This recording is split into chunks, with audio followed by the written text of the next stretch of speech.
very quickly, sir, what's your goodwill message at this critical moment in our polity in Nigeria? Thank you very much. My name is General Francis Beanzin. I'm an Ecowas citizen coming from Benin Republic, the next door of Nigeria. You know, we are here today to do some very big, important thing. Coming from the National Committee for Peace for Nigeria, for peaceful, credible and transparent election. And as you see, two big candidates was there. Candidate Atiku and candidate Buhari Mohammed. I believe that we don't want election with violence. Election without violence. And I believe all the great people of Nigeria, proud people of Nigeria, will go inside this election without violence. Fantastic answer, sir. You are ready. Merci beaucoup. Je suis le général Francis Beanzin, commissaire aux affaires politiques, paix et sécurité de la CEDEAO. Je suis un citoyen de la CEDEAO ressortissant du Bénin. Le Bénin est un pays frontalier au Nigeria. Nous avons assisté à une très très belle cérémonie du Comité national pour la paix, dirigée par l'ancien président Abdoulaye Salami, qui a essayé de regrouper tous les candidats à l'élection présidentielle, notamment les candidats des deux grands partis, le président Buhari et l'ancien vice-président de la République, Atiku, pour appeler toute la population à voter dans la paix et à accepter les résultats de la paix. C'est une bonne chose. Wish Nigerians well. The world is watching. Everybody is hopeful. Do your best. Put your best foot forward. Fantastic. Thank you. It's without bitterness. And usually it's the loser who gets bitter. So we would like to say politics without bitterness. When you lose, take it as in good faith. And there should be magnanimity in victory also. Right. So going forward, what would you like to see the new administration, whichever one emerges, what would you like to see? Well, you know, you see, this country needs to be restructured. Yes. So basically, sooner or later, we will get down to that. Okay. Is it all about restructuring alone? Yeah, I mean, traditional rulers have not been put in the constitution. If your child is in school and his name is not in the register, is he in school? No. He does not belong. So to make the traditional rulers have a sense of belonging, their names have got to be put back in the constitution. Who is a traditional ruler? It has to be defined and also given some role, well, be it just advisory or whatever. And the traditional rulers also should be put on the protocol list. At the moment, we don't exist. And if you don't exist, then you're a non-entity. It's not fair. All fair is fair in war, love, and politics. Your Royal Highness, in 2015, there was a remarkable history in Nigeria. President Jonathan accepted defeat.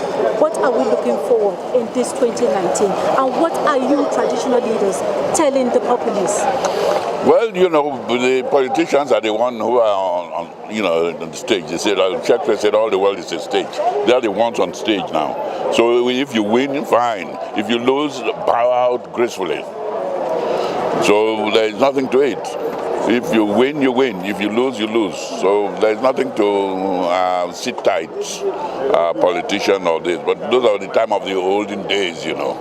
That was what it used to be in Africa, you know, from the time of Babu. Wow. What are you people telling your people? What are you telling those in the community? Because all this thing starts from the grassroots as a traditional ruler. What are you telling the people, sir? Well, the people actually, they are the suffering masses. You know, with the gas is being flared, and people are getting asthma and other lung diseases, and the money is being collected as penalty, and it's not getting to the people. So if you're collecting money without getting for the purpose for which it is spent, it's collecting under false pretenses, 419. So the gas flare money should come back to the people who are being affected and being impacted. That's what we say. Yes, sir. On going forward, would we say that Nigeria democratic culture has come of age? I give you two instances. Looking at the Second Republic, during General Obasanjo, when he handed over to the late Shehu Shagari, those, the Yorubas, are not happy about that.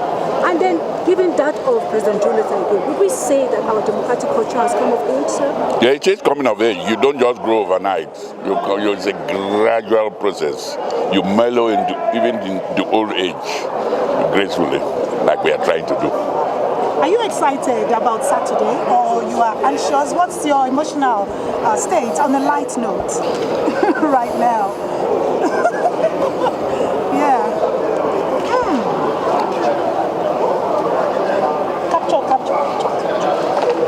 Me, I get my card. Have you got yours? Right, I'm carrying it all the time. So I'm looking forward to Saturday to go and vote. And put my card. Yes. And do my civic duties. So that's it. Good to have met All right. So thank you, sir. make sure that all of you turn out to vote. Very quickly, would like to hear you talk about the goodwill message about this election, especially as a candidate on Saturday. It's an election, it's not a war. I think that every Nigerian wants to see February 17. We want to know what becomes of in us as a nation. So we are saying on that day when we get to the poll, please vote, don't fight. I'm glad for the peace accord. Everyone came. The president spoke. His Excellency Alhaji Atiku Abubakar gave a very wonderful speech. And we want to believe that Nigerians are listening. And I know it will go a long way. For me, as a person and as a candidate, yesterday I endorsed His Excellency Atiku Abubakar as my choice candidate. So I'm telling every Nigerian, especially the youth.